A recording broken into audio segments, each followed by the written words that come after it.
Akwande edlozini ameni sanibonani ngiyathemba nisaphila. Siyachubeka-ke ngemfundiso zethu ngomoya wamakhosi, umoya wasebukhosini. Alright, so if bongakayibuki ividiyo yami yokucala, siyacela ubuyele uyoyibheka so that sizohambisana ngolayini, kungabikho ozosalela mase sikhuluma ngezinye izinto mhlambe alahleke angacondi ukuba manje sesikhuluma ziphi, ngokuba angeke ngisakuchaza okunye engikuchazile kule video yokucala khona la. Alright, so sichubeke ngemfundiso lezi zangomoya wamakhosi. Alright, saceda ngokuthi manje uma mhlambe umuntu azobuza-ke athi seyikhosikazi, engabe umuntu ohamba namakhosi umuntu onjani, or umakhosi umuntu onjani? Right, so then ungamtshela-ke uthi wena ungumakhosi ngokuba uphathisiwe, uyinkosi ephathisiwe amandla wasebukhosini thizeni, noma wena ungumakhosi ngokuba uhamba nezinkosi eziphathisiwe amandla wasebukhosini thizeni. Right, so uma ungalalelisisa kahle lapho uzobona umahluko omkhulu kakhulu. Right, there's a big difference phakathi kwalabantu laba. Omunye lo uyinkosi, lo munye uhamba nenkosi. Right, so lo oyinkosi amandla kahle kahle akuye. Right, bese kuba nalona uhamba nenkosi, amandla wakhe afanele adonswe, adonswe, you understand. So now even nokuphatha kwalabantu laba kuzohluka. Right, we don't handle them the same, nanoma sesibasiza impatho yabo nokulekelelwa kwabo kufanele kuhluke, kuya ngalamandla lawo ahlalisiwe phezu kwabo, kuya ngokuthi umuntu uyinkosi noma uhamba neyinkosi na. Right, because of you must understand, uzothinta umuntu oyinkosi ngokwakhe kodwa umphathise okwengani kakhulu, amakhosi akuye angeke aphakame, azozonda. Right, but then you'll find that lo ohamba nenkosi yena okunye akusiyinkinga njalo uma uzomenzela umthinte kakhulu izinto. Right, but for the other one really ufanele ukhombe, thatha lokhu yenza kanje, gena la yenza kanje, uyalayezelwa, okuyinto le mhlambe amanye amagobela nabanye abasizi abazwani nayo bayayiphikisa, ingakho futhi bese bayahluleka ukumphakamisa. Right, and uzobona futhi kuya ngalo mehluko loyo bazi bathi abanye abantu lehlalo azilingani ngokuba amandla lawa akalingani, nanoma singaba bomakhosi singu-10. Right, but you'll find that ukuthi siyashiyashiyana ngamandla, kunabanye abangaphezu kwethu, kunabanye abangaphansi kwethu. Alright, so that is why even nokuvezelwa kwethu izindaba uboniswa nje ama-visions mhlambe nendaba zasebukhosini kuzohluka. Alright, you'll find it ukuthi lo munye lo uboniswa okungenelele. Alright, but lo munye lo bazomshiya to a certain level. Alright, so yeah, because of like I explained, lendlela inemfihlo kakhulu.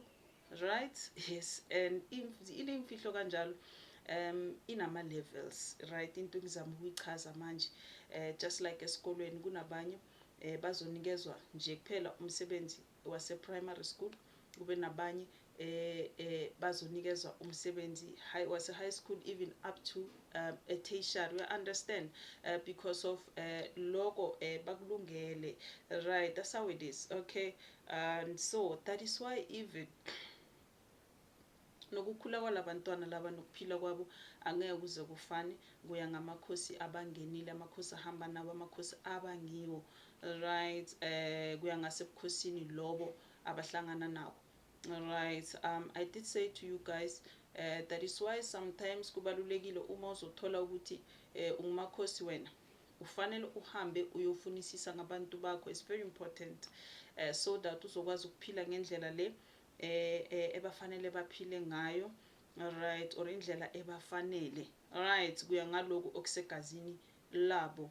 Alright, and so that is why uzozwa abanye abantu babasebachaza ngalo moya lo bangemsindo, uzozwa abanye abantu babasebachaza ngalo moya lo baze baphelele ngokuthi amakhosi ayisithwalo, you know.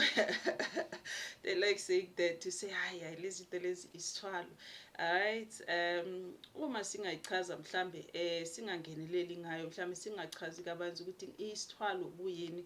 Alright, yes, ungasho nawe mhlambe uthi yes, ngendlela amakhosi alungiswa ngakhona asebenza njengesithwalo because of ufanele uhambisana nemithetho, you know, yasebukhosini lapho uzalwa khona, or ebukhosini yalezi nkosi lezi ohamba naso.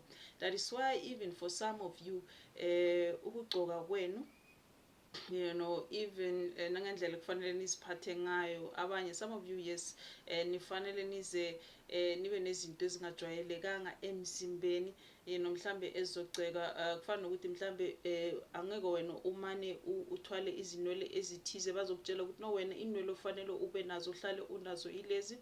Right, abantu babatshele mhlambe ukuthi wena hamba uyodweba ukuthize emzimbeni wakho amathathu. Right, you understand why abanye abamakhosi or abasizi laba bazothi amakhosi ayafanana nesithwalo.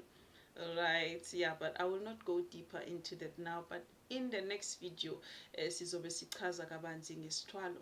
Right, sihlukanise le ndaba le ukuthi siyini isithwalo, isithwalo sedlozi, yeah, isithwalo nje general, I'll be explaining ngeyithwalo. Okay, so that nizoqonda because of egcineni manje seniyahlanganisa ngoba uzowena mhlawumbe umunye ugobelo manje wayithatha phezulu wanothi lezi zinto izithwalo, and then people started thinking ukuthi yeah, hayi kuyathakathiwa lana sibamba alesi siyafanana nje nokuthakathi ukuthi into wanangakwazi nokuhlukanisa. Right, so yes, so yes, ingakho ufanele uhambe uyofunisisa ngamakhosi wakho, you know, and you'll find that sometimes uma sewazi ukuthi okay ngumakhosi wamukela, ebese bayaqala ke bayaziveza ngezibonakaliso, they'll be showing you many things, right? Just like uzozibona mhlawumbe kunye bakhombisa ufaka ijazi elithize or ibhayi elithize bese uyagijima uyolithenga. Kubalulekile nokuthi ububheke nawe ukuthi okay lapha ezibonakalisweni zakho nasemaphupheni ukhishwa mhlambe unenwele ezikanjani, ukhishwa mhlambe ufakeni emzimbeni wakho, very important, you know, just like ubuhlalo, you know, sinikezwa ubuhlalo, sinikezwa amathulusi amaningi angafani nje edlosini, kunesizathu saloko. Nanoma umunye mhlamba angayithatha kancane nani nje ngoba abanye benu anisheshisi ukusithola lezi zinto eniziboniswayo mhlamba ngoba ningazithathi ningaziboni zibalulekile. Right, into engingayi-understand engingayiqondi ukuba lezo zinto lezo ziyafuneka zibe emzimbeni wakho noma zibe emsamo wakho, so that sizodonsa abalikazi bakhona. Right, I always say to you guys, uma sihlambulula umoya siyawugcokisa, siyawuphakela, you understand, siyawuhlambulula, it's part of inhlambululo le. So uma bazokubonisa okuthize okufanele ube nako emzimbeni wakho noma kube khona emsamo wakho kodwa wena ungakutholanga, ibese kuba nzima ukusondela. Right, abakhona ukusondela kuwe. Right, connection ayichumi kahle. Alright, yes, amakhosi wona anezimfihlo kakhulu ngokwawo. Right, that is why even nanoma ususebenzela phezu kwalo moya lo ufanele ube umuntu onenhliziyo kakhulu, because even if bangakuvezela amakhosi ukuthi ya no wena sesihamba nawe manje kodwa kunezinye izinto angeke baziveze kalula, that's how they are. Right, that is why even bafihle baze bafihlele nengane yayo. Right, bazokuthumela mhlambe bathi endaweni ethize uyoyenza okuthize, they will only tell you one thing. Right, babane bathi phatha lokhu kuphela uyoyenza lokhu, kodwa uthi masofika khona lapho ukwenza lokho abakulayezele khona ibese wena bowuthi uyenza 1, uyothola ke seba-eda manje sokufanele wenze 2, 3, 4. Right, isona leso isizathu leso sokuthi kuwabantu abafihlayo kakhulu labo, and sometimes yes basifihlela ngokuba vane singazilungiselelanga, we're not ready ukwamukela mhlambe lokho abafanele basibonise kona, lokho esifanele sikwenze ukuze sikhona ukuthuthuka bakhone ukuchuma. Alright, so siya understandana ne amandla kulabo makhosi akafani, ngokuba vele izihlalo ziyashiyashiyana, even nasebukhosini kuba nenkosi, kuba nenduna, kuba nama-assistant. Right, noma sekubambiwe meeting akusibonke laba bayazi inkosi abasebenzele eduze kwabo abazongena nasemimithini. Okay, ezinye izinto zaziwa kakhulu umuntu osondelene nenkosi, abanye kodwa bangazazi. Right, that's how it is, right? So it's very important to ukuthi uyofunisisa ukuthi wena ingabe uyinkosi ngokwakho qobo noma sorry uhamba nezinkosi. Alright, so again one thing so explain lamakhosi la ukuthi aza njani in terms of amandla lawo ngesikahlukanise, because of mase sithi ngumakhosi, which means kunokunye okungaphezulu komnguni, whether akahamba nomndawo kanjani, ahamba nomlozi, ahamba nani, right, kanjalo. Okay, so now yes, enye into bengifuna ukuyinotha la njengoba sesicedile sichazile manje, I think siyazwisisana ngendaba yakamakhosi ukuthi umuntu onjani nalamandla kuye. Yebo, amandla aphakeme, your supernatural powers, amandla angajwayelekanga lawa, yingako ungeke uhambe uyowathwasela emzini omunye umuntu. Siyala lapho. Noma kungathiwani sekuthiwa wena uhambile uyothwasela amakhosi ukugobela sibani bani, no, khosikazi uthi ayikho leyo. Lapho wena uvane uyele ukuyolungisa omunye umoya, because of amakhosi angeke azaphakama emzini omunye umuntu akakhothami all together, right? That is why ukuphakamisa kwabo mase sikhuluma ngokulungisa amakhosi asikhulumi ngentwaso, akadingi intwaso. Amakhosi ayazithwasisela, azilungisela wona self ingane yawo. Alright, you just have to do lezi zinto abakhombisa zona ibese bona bayaziphathela. That is why even umuntu ozosiza ingane zamakhosi phaqa asithi ugobela umsizi lo, right? Because of noma ungabathatha abantwana mhlawumbe ukhosikazi abalekelela abayise lapho bafuneka khona and all of that, but angenzi lutho mina lapho ngiyobahlanganisa namakhosi wabo bese kuba yibo ababambathisa amandla lawa ahambisana nawo. Alright, understand. That is why even nanoma usephehlweni abanye benu nithe mase nizophuma egcineni ibese kwangikhani kuphakama khona isidalwa esamba namakhosi sizovusela sibonge leso ngeke ngithi isidalwa esinomoya omuhle, because of amakhosi futhi most yabo ngendlela abangakhona ababongi sometimes ababongi, ungaze unyanye futhi uma usebenza ngesikhwama sabo. So ezinye idalwa ebo zizophakama zona bese siyabonga, ngeke ngithi mina lezo zihle kakhulu. Alright, so you'll find that ngalesikhathi leso bazophakama wena sowucedile ngentwaso zakho ephehlweni likagobela entwaseni, wena sowuzitshela ukuthi ucedile kanti isicalo sakho esisha, right? Or ufanele uchubeke lapho ukukhula kwakho kodwa uyokhulela le ngaphandle ekhaya kini, right, not emzini omunye umuntu.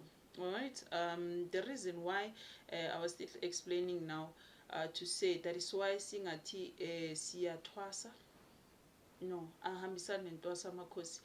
Masikhuluma ngokulungisa umoya wamakhosi uzosizwa sikhuluma ngokuphakamisa, ngokukhuphula, ngokuyolanda amandla, right? Because that's what exactly is, right? Silanda amandla la siyakhuphula la sihlalisa kahle amandla emzimbeni womuntu. Okay, so uzobona lapho ke ukuthi amakhosi ngempela umoya wakhona ulungisela endle. In the wilderness, yes, right, amanzi lawo, intaba leyo, migede leyo, noma ikuphi bazokuvezela bona.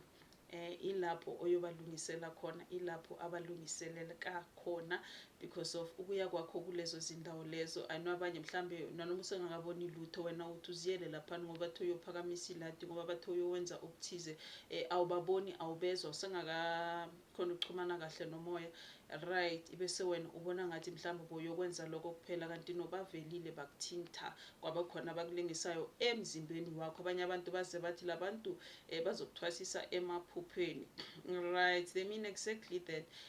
These people bazokuthasha bakuthinte emaphupheni, right? As long as wena ukwenzile lokho abathe ukwenze, because abanye niyalayezela to say uthola umuthi othize noma uthole ini uthi mawulala wenze kanje ibese wena ulalela, kanti uyazivimba.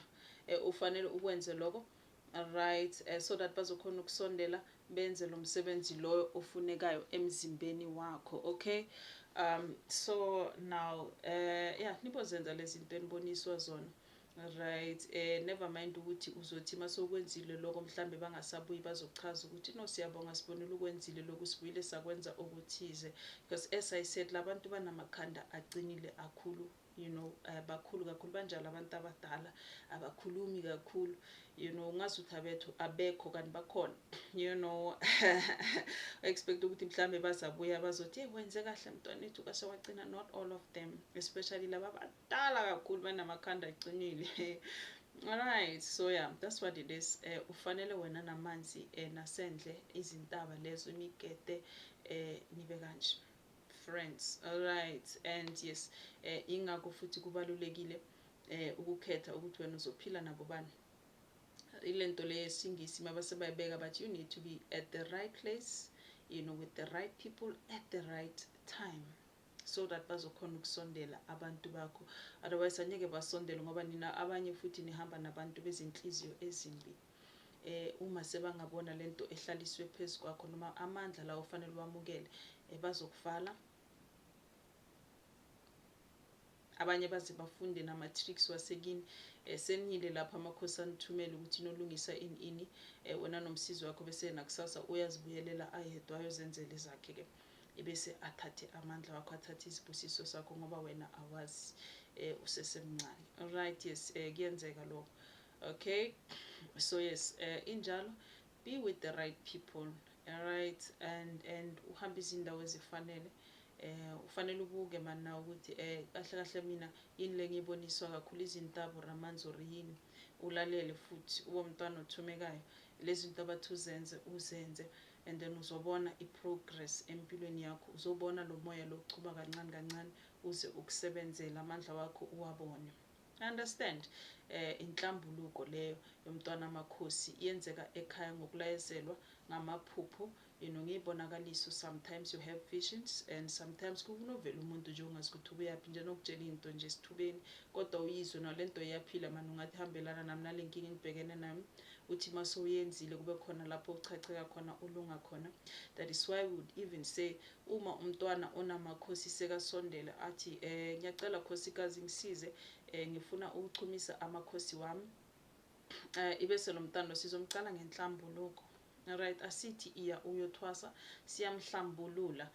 Right, siyamgeza, simsuse lezo zicitho, simsuse izinyama, simsuse lokho kumvimba ukuba amakhosi wakhe or umoya general ungakhona ukusondela kuye. Right, and that is why even abanye benu mhlambe izinto ezifana nalezo ukuthi mhlambe waba nesisu esaphuphuma, mhlambe unefu wena lokushonelwa phezu kwakho, ithunzi lokushonelwa lifanele lidediswe. Sidila ngezinto ezikanjalo. Mhlawumbe unenkinga yesibongo, right, izinto kufanele uqale uzilungise lezo usekhaya. Right, uzilungise lezo zinto lezo, ibese mawuzilungisa kancane kancane, ibese ifu elimnyama liyahlehla phambi kwakho, bayakhona ukusondela labantu bakho, amakhosi wakho. That's what it is. Right, I know most of you are game. That is why uma sesikhuluma ngenhlambuluko nibheke ukugezwa ngaphakathi, ngaphandle kuphela umzimba lokho, right, nigijimela ukuya emifuleni, into eniyaziwa kakhulu leyo. Right, ibese nilibala nokuzigeza ngaphakathi, aniphalazi, anipeyiti, aniphuzi imbiza, aniphuzi lutho, aniklini igazi lenu. Right, ibase niyamangaza-ke, niyazimangaza ekugcineni ukuthi why angachumi amakhosi wenu. You need to concentrate, i-cleansing yangaphakathi, i-cleansing yangaphandle, i-cleansing yenhliziyo. You understand? Even nanoma uzohlambulula isithunywa sibuka lokho. Okay, kunabanye ithunywa zenu lezo sihamba namakhosi angeke zikhona ukusondela kini, inhliziyo zenu zisavalekile, inhliziyo zenu zisesebuhlungu. Right, because of you'll find that sometimes abantu abamhlophe laba, and yes, and in most cases isithunywa sisebenza kanjalo, vele sisebenza ngenhliziyo. Okay, notes, that is why uma sidila nomntana omnguni kakhulu kakhulu silungisa umzimba la, ingakho labantu bazodla amagobongo, bagide, bayenza izinto ezi-physical kakhulu ezihambelana nomzimba, the body. Right, with isithunywa sisebenza kakhulu ngenhliziyo.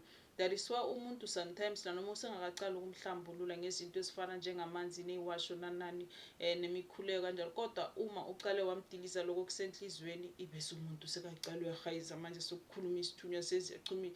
You understand? So with umnguni, yes, isebenza kakhulu ngomzimba, but isithunywa inhliziyo ibese-ke kuba Amakhosi ifuna umzimba, ifuna inhliziyo, ifuna futhi nengqondo. Enye into leyo engayinakile kakhulu. Alright, when it comes to Amakhosi, you need to prepare your mind. I think I wrote about this right ku-Facebook.